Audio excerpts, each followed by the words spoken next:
Hello students, now we are going to see MCQ based on special theory of relativity.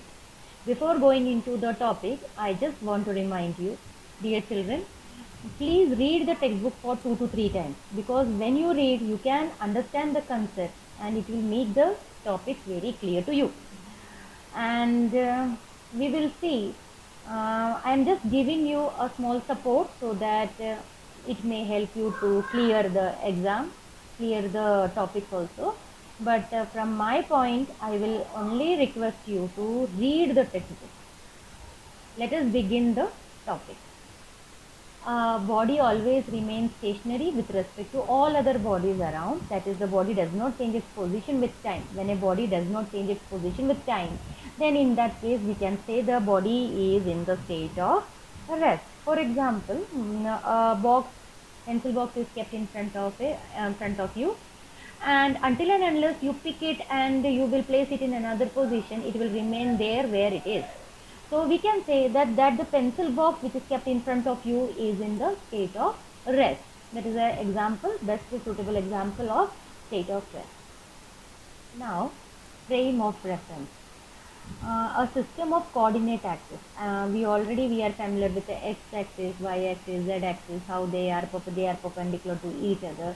When you plot the graph, you are familiar with all these things. So a system of coordinate axis which represents the position of a particle. If you have any particle or any event, for example, you are holding one ball. So it is having certain coordinate axes, x, y, z. So a system of coordinate axes which represent the position of a particle or an event in 2 or 3 dimensional space is called as frame of reference. If you are considering two-dimensional space, then the position of the ball which you are holding will have x and y coordinates. If it is 3-dimensional space, then it will have 3 coordinates, x, y and z. The position of any body is specified by the position vector. As you already know, the position of any body is specified by the position vector from the origin. We will measure the distance between from the origin to that body is the position vector. The most simple frame of reference which we are using in special theory of relativity is Cartesian coordinate system. You all are familiar with the Cartesian coordinate, but maybe MCQ they can ask which coordinate system they are making use. So in special theory of relativity, the most simple frame of reference, many frame of references are there, but the most simple frame of reference which we are using is the Cartesian coordinate system.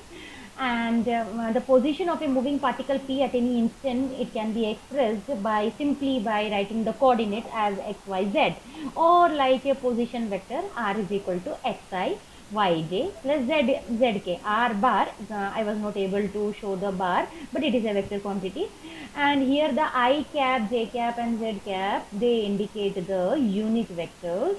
That is, it is showing the direction and its magnitude is 1.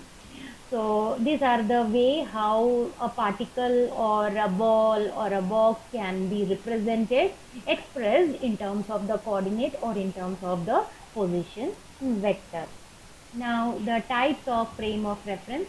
First is the inertial frame of reference and second is the non-inertial frame of references. So frame of reference is divided into two. One is inertial and second is the non-inertial. Let's see now inertial frame of reference. A frame of reference obeying the Newton's first and second law of motion is called as Newtonian or inertial or Galilean frame of reference.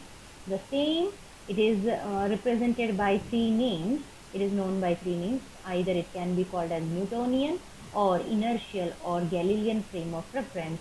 Is such a frame of reference in which Newton's first and second law are obeyed. The first law of motion defines the inertial frame of reference. The first law defines inertial law of reference, and the second law represents a frame as non-accelerating. Non-accelerating, very important. Non-accelerating means it is not in a acceleration mode. Since f is equal to 0 implies acceleration will be equal to 0.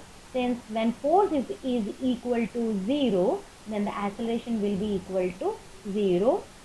and when hence non-accelerated frame of reference in which Newton's first law hold good is called as inertial frame of reference. It is a non-accelerated frame of reference. Inertial frame is a non-accelerated frame of reference since force is equal to 0, and Newton's first law and second law both hold good. Since we already defined non-accelerated, hence the Newton's first law hold good is called as inertial frame of reference. Dear students, I made certain words in a bold letter form because it is important from my point of view. Now we will see non-inertial frame of reference. So the non-inertial frame of reference is the accelerated frame, and in which Newton's law of motion do not hold good. In this system, the Newton's law does not hold good, and such a system which is accelerated in nature is called as non-inertial or accelerated frame of reference. When the frame of reference is accelerated relative to an inertial frame of reference, the form of physical laws, there are many laws, Newton's first, second law, it is completely, Newton's law of motion becomes completely different. It is important when the frame is in an accelerated mode, then the Newton's laws of motion will be completely different, and such frames are called as non-inertial inertial frames. And the example of a non-inertial frame of reference is all the accelerated and rotating frame of references are non-inertial reference frame. So important, the accelerated reference frame as well as the rotating frame of references comes under non-inertial reference frame. Galilean transformation equation. Before going to understand what is Galilean transformation equation, first one should understand what is transformation equation and why we need this equation. So for that, we will consider one example. One person is standing outside and another person is sitting inside the car, and suddenly the car started moving with velocity v. So there exists these two things they are having some coordinates to represent, and the person who is standing on the ground, we can say he is having the coordinate x, y, z. And the person who is sitting inside the car and the car started moving with velocity v, then we can denote that person in a car by the coordinate x prime, y prime and z prime. So there exists a relation between x prime and x, y prime and y, and z prime and z.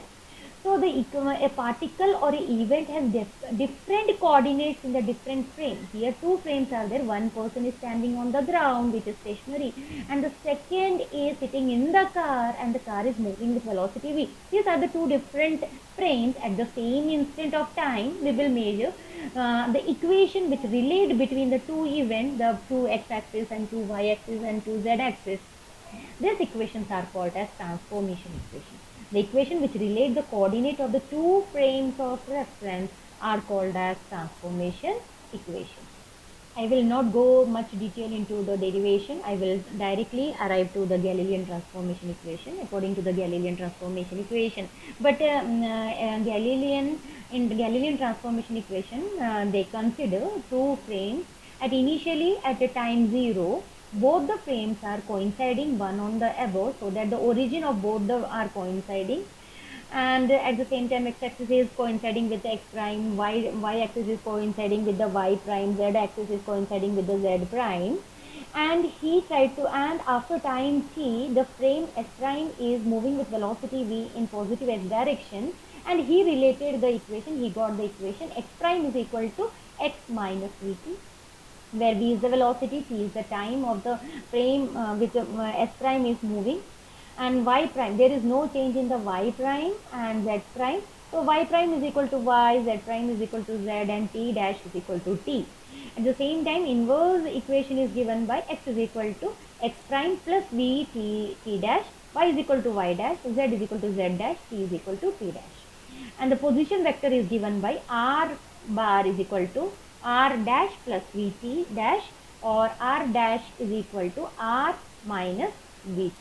These equations are called as Galilean transformation equation. You remember MCQ based on this can be asked. Now we are going to see Galilean law of addition of velocities. dr dash upon dt is equal to dr upon dt minus v dash, or v prime is equal to v minus small v, where capital V and v dash are the velocities of the particle observed in the frame s and s dash respectively. From the numerical point of view, these equations are very important.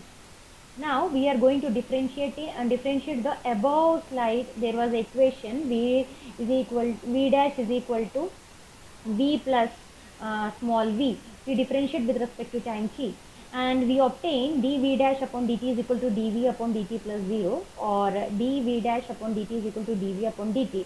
We know that rate of change of velocity is nothing but acceleration, though acceleration a dash is equal to a. So there is no change in acceleration.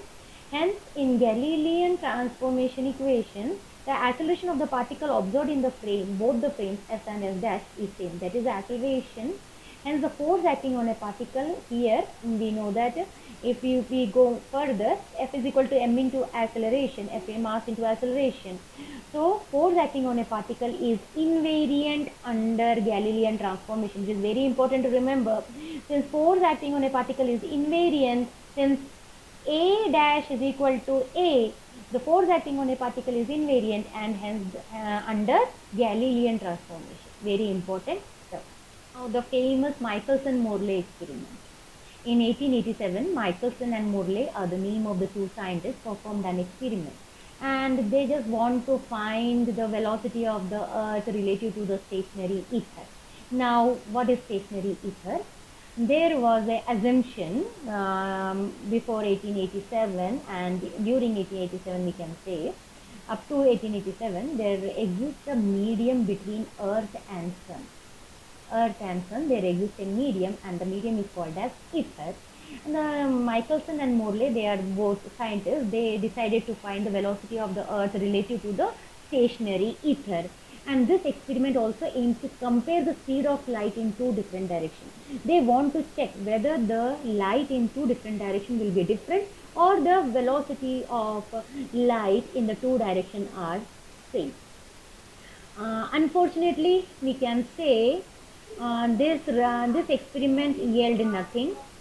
So we will see what was that. Again, I will not go into the detail of Michelson-Morley experiment. If you really want to check, I uploaded the derivation in my YouTube channel. You can go through that. So I will go into the important mathematical statements.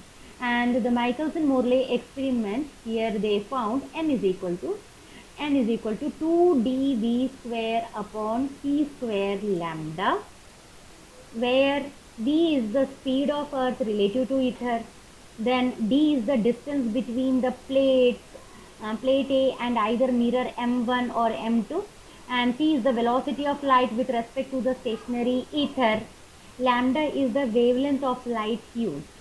The Michelson-Morley experiment was performed with arm length of d is equal to 11 meters, very important, and they used the yellow light, sodium light, of mean wavelength 5500 Armstrong degree, and which is equal to 5.5 into 10 to the power 7 meters, and velocity v is equal to 3 into 10 to the power 4 meter per second, and velocity of light they took as c is equal to 3 into 10 to the power 8 meter per second, and the expected shift in the fringe was n is equal to 2 into 11 into 9 into 10 to the power 8 divided by 9 into 10 to the power 16 into 5.5 into 10 to the power minus 7, which is equal to 0.4 of the fringe. Thus, there must be a shift of fringe by 0.4 times the fringe width when the apparatus is turned by 90 degrees. They perform the experiment in a particular direction. After that, they rotated the apparatus by 90 degrees, and they expected that the fringe shift would be 0.4 times the fringe width. But experimentally, no fringe shift was observed, even when the experiment was repeated several times in a year in different season at a different position of the earth. Thus, this result is this null result of Michelson-Morley is also called as negative result of Michelson-Morley experiment. So this is all about the Michelson-Morley experiment, and this confirms that there exists nothing, no such ether between sun and earth. It is only the vacuum. So this null result, they can say the word null, don't forget this word null. result of Michelson Morley is called as negative result of Michelson Morley experiment. Now we are going to see the explanation of negative result of Michelson Morley experiment. First conclusion they draw from the negative result is ether drag theory. According to the conclusion, this theory, the velocity of Earth is zero relative to the ether. If there exists ether, but the velocity of Earth will always be equal to zero relative to ether. This was the conclusion, first conclusion they draw, and this lead to the concept of ether to be stationary is found to be wrong. Hence, by this conclusion, they draw that the concept of ether to be stationary is found to be wrong. We know that there exists nothing. It is the vacuum between sun and earth. Earlier, this experiment was conducted to confirm that there exists a medium called as ether medium, and by this they concluded there exists nothing and the velocity of the earth is zero relative to ether.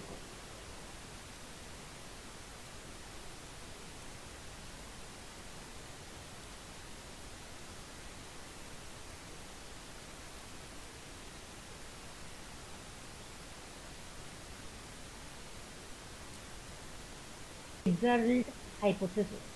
To maintain the concept of ether frame, Fitzgerald in 1892 propounded that length of the body moving with velocity v relative to the stationary phase contract by a parameter that is under root 1 minus v square upon c square. Means if a body is moving in a positive x direction, then its length will contract by a parameter that is under root 1 minus v square upon c square. But the length perpendicular to that direction will remain unaffected, unchanged. This was given by Lorentz Fitzgerald hypothesis. If L is the length of the stationary body related to the ether, then its length will be L is equal to rest length, that is I naught under root 1 minus v square upon c square. Now explanation given by Einstein. The valid explanation of the negative result of Michelson Morley experiment is given by Einstein. He proposed that the speed of light is not relative. It is a universal constant, and we know the value. It is equal to 3 into 10 to the power 8 meter per second and is independent of the relative motion of the source and observer. These are the conclusion drawn by Einstein. Now the postulates of special theory of relativity. The first postulate is law of physics remain unchanged in any reference frame. And the second important postulate of special theory of relativity is the speed of light is equal, that is c in vacuum, in all the inertial frame of reference. Its value does not depend on the direction and relative velocity between the light source and the observer. Again, dear children, whatever I wrote in a bold letters I use, that are the important words, you need to remember this. So its value, the velocity of light does not depend on the direction and relative velocity between the light source and the observer. It remains constant in all the direction in all the reference frame, and the value of velocity of light is equal to 3 into 10 to the power 8 meter per second. Now we are going to see the Lorentz transformation. Here two frames are there. Initially when time is equal to 0, then the origins O and O dash, they will coincide one on another, and Z will coincide on Z prime, Y will coincide on Y prime, and both will appear as a three-dimensional coordinate system. But as time passes, the frame S dash start moving with velocity V in a positive x direction, and at certain time Vt will be the distance between the two frames, and x prime, you can see P is any event. Two persons are there, one in the stationary frame and second in the moving frame, and they observe the same event P, and for one person it appears as XYZ, the one who is standing in a rest frame From that frame he can see the event as the coordinate of that event is xyz, and the person who is standing in a moving frame, he will also see the same event, but now the coordinate for this second person it will be x prime, y prime and z prime. And since the Galilean transformation was facing some serious disadvantages, so there was a need to change that transformation equation, and the second transformation equation was the Lorentz transformation equation. So from the Lorentz transformation equation is given by x dash is equal to 1 upon under root 1 minus v square upon c square x minus vt, y dash is equal to y, z dash is equal to z, t dash is equal to 1 upon under root 1 minus v square upon c square, t minus v upon c square into x, where v is the velocity of the body, c is the velocity of light, t is the time, and t dash is the time of the moving velocity, x dash, y dash and z dash are the coordinates of the moving velocity, whereas x, y, z are the coordinates from the stationary frame. Now the Lorentz inverse transformation equation is given by x is equal to 1 upon under root 1 minus v square upon c square, x dash plus vt dash, y is equal to y dash, z is equal to z dash, and t is equal to 1 upon under root 1 minus v square upon c square, t dash plus v upon c square x dash. Why we are studying the Lorentz transformation? Because in the earlier we found that by the conclusion of Michelson Morley experiment, there exist certain disadvantages, and in order to cover that disadvantages, there was a serious need for another transformation equation, because from the Galilean transformation equation that conclusion was drawn, and hence there need another transformation equation, and that transformation equation was nothing but Lorentz transformation equation. So Lorentz transformation equation and the Lorentz inverse transformation equation, these are the separate equations. You need to learn all these things from MCQ point of view.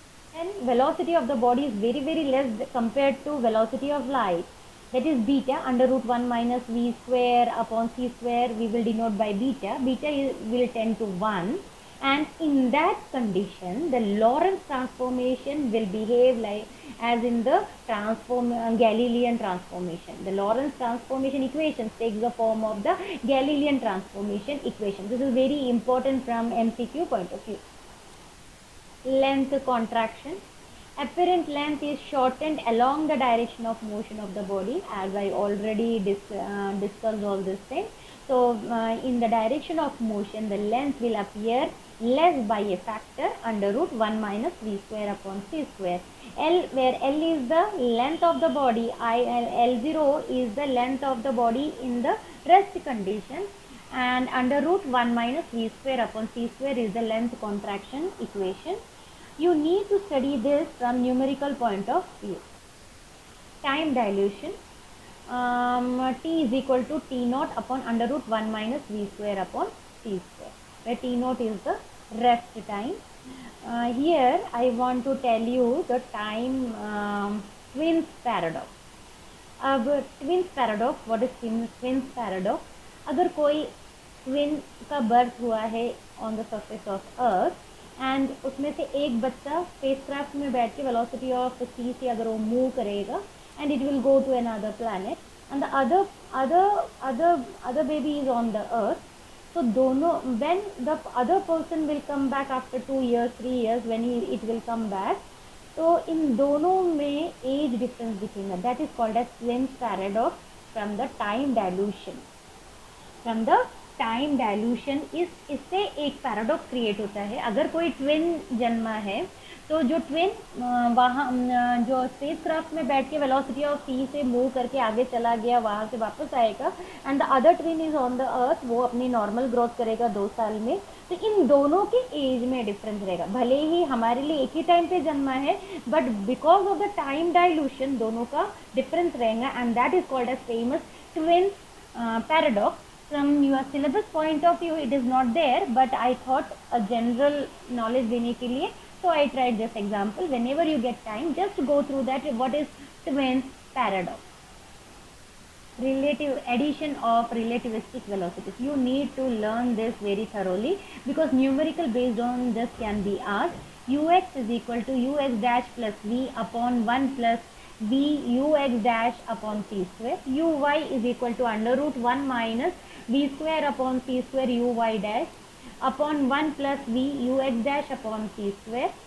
uz is equal to under root 1 minus v square upon c square uz dash upon 1 plus v ux dash upon c square.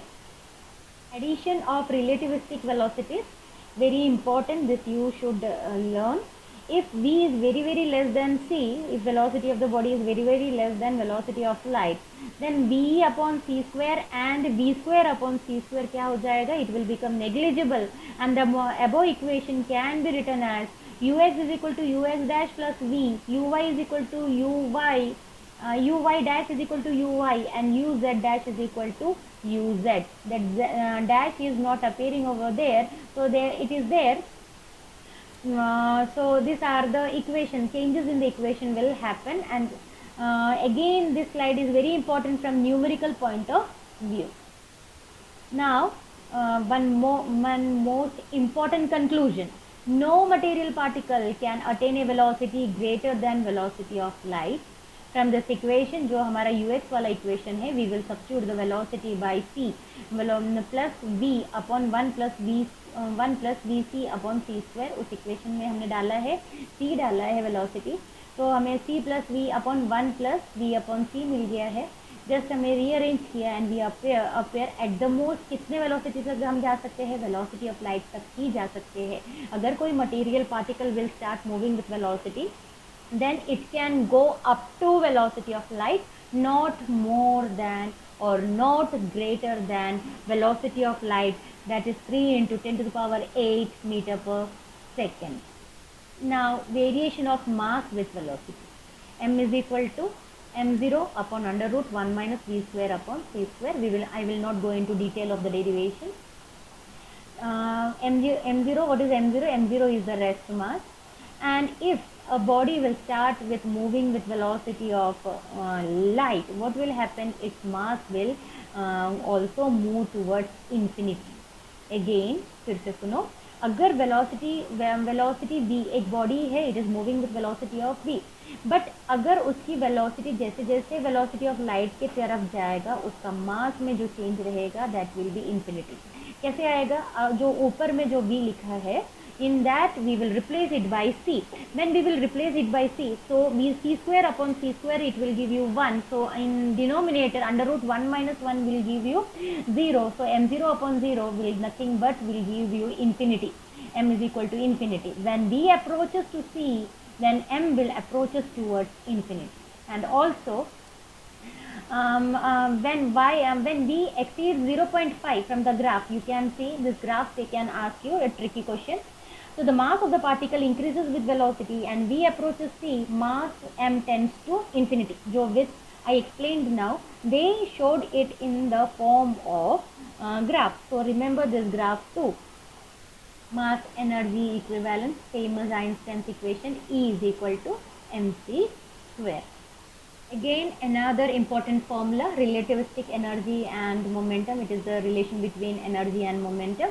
E is equal to under root p square c square plus m0 square c to the power 4. Again I repeat, E is equal to under root p square c square plus m0 square c to the power 4. Particle with zero rest mass. m0 is equal to E upon c square under root 1 minus v square upon c square. Velocity of the photon v is equal to c. We know that v is equal to c, and for that m0 is equal to 0. This is the important thing. Particle with zero rest mass is nothing but the photon. Photon is the particle with zero rest mass. One MCQ can be, as an object approaches the speed of light, its mass becomes, I already explained, its mass will be infinite. Another question, according to Einstein's special theory of relativity, laws of physics can be formulated based on 4 options they can give you: inertial frame of reference, non-inertial frame of reference, both inertial and non-inertial frame of reference, and quantum state. So special theory of relativity, the laws of physics are formulated based on inertial frame of reference because the laws cannot change.